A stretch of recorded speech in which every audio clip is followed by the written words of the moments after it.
Here is what the global economy doesn't need right now: higher unemployment, lower trade volumes, slowing economies, and definitely not a trade war between the two superpowers, the US and China. In fact, all of these were happening last year due to the trade war itself. But now, because of coronavirus, the global economy is simply not going to be able to cope with renewed trade tensions between these two. Back in 2019, we had the consumption and investments supporting the overall growth, the global growth. However, at the moment, we will not see any consumption because the saving rates are spiking. We will not see any investments, at least for the near future. So if we take trade out of the equation as well, I think it will be very hard to see growth anywhere around the globe.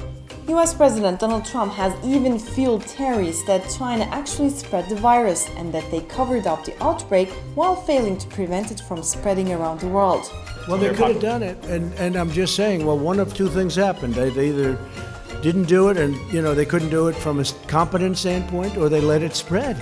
China called these accusations a political strategy to smear the country and mocked the US by publishing a Lego-style animation called Once Upon a Virus through its official news agency.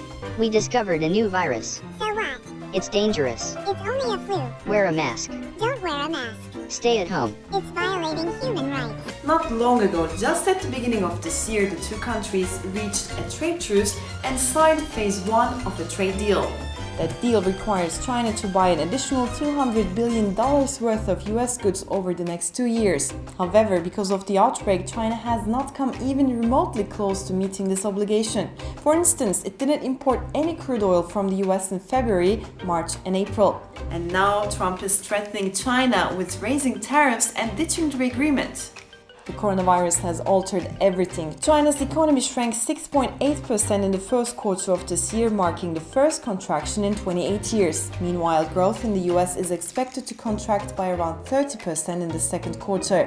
Lockdown and social distancing measures around the globe are hurting every single country. During such crises, leaders are expected to act in solidarity or at least adjust expectations, something that's simply not happening in this case.